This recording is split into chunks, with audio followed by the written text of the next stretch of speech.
കയ്യിലുള്ള കുറച്ച് സ്കെച്ചിൻ്റെയും അക്രിലിക് മാർക്കേഴ്സിൻ്റെയൊക്കെ ഒരു കളക്ഷൻ വീഡിയോ കാണാം. അപ്പോൾ ഫസ്റ്റ് നമ്മളുടെ എല്ലാവരുടെ കയ്യിലുള്ള സ്കെച്ച് പെന്നാണ്. അപ്പോൾ പുള്ളിക്കാരനെ ഞാൻ പ്രത്യേകിച്ച് പരിചയപ്പെടുത്തേണ്ട കാര്യമില്ലല്ലോ. നെക്സ്റ്റ് ഞാൻ കാണിച്ചു തരാൻ പോകുന്നത് ഒപ്റ്റിൻ ബ്രാൻഡിൻ്റെ കളർ പെൻസ് ആണ്. ഈ കളർ പെൻസ് നമുക്ക് ജേർണൽസിലും അതുപോലെ നമ്മൾ DIY കാർഡ്സ് ഒക്കെ ഉണ്ടാക്കില്ലേ, അപ്പം ഒരുപാട് എഴുതാനുള്ള സ്ഥലത്തൊക്കെ ഈ കളർഫുൾ പെൻസ് യൂസ് ചെയ്യുന്നത് അടിപൊളിയായിരിക്കും. ഇതാണ് my most favourite in this collection, acrylic pens. ഞാൻ ഒരു സ്റ്റേഷനറി ഷോപ്പിൽ പോയപ്പോൾ റാൻഡമായിട്ട് എടുത്തൊരു പെന്നാണിത്. പക്ഷെ വീട്ടിൽ വന്നിട്ട് അത് യൂസ് ചെയ്ത് നോക്കിയപ്പോഴാണ് ഇത് എന്ത് അടിപൊളിയാണെന്ന് എനിക്ക് മനസ്സിലായത്.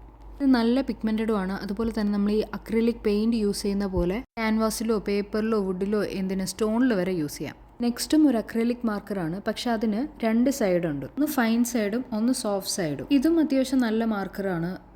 ഓൾമോസ്റ്റ് 24 കളേഴ്സ് വരുന്നുണ്ട്. ഇതും മുന്നേ പറഞ്ഞ പോലത്തെ സർഫസിലൊക്കെ യൂസ് ചെയ്യാം. പക്ഷേ മുന്നേ കാണിച്ച മാർക്കറിൻ്റെ അത്രയ്ക്ക് പിഗ്മെൻറ്റഡ് അല്ല. അപ്പോൾ ഇത് യൂസ് ചെയ്യുമ്പോൾ നമ്മളൊരു 3-4 കോട്ട് അടിക്കേണ്ടി വരും ഇതിൻ്റെ കറക്റ്റ് കളർ കിട്ടാൻ വേണ്ടിയിട്ട്. ഇത് നമുക്ക് മാർക്കറായിട്ടും യൂസ് ചെയ്യാം, അതുപോലെ തന്നെ കളർ ചെയ്യാനായിട്ടും യൂസ് ചെയ്യാൻ പറ്റും.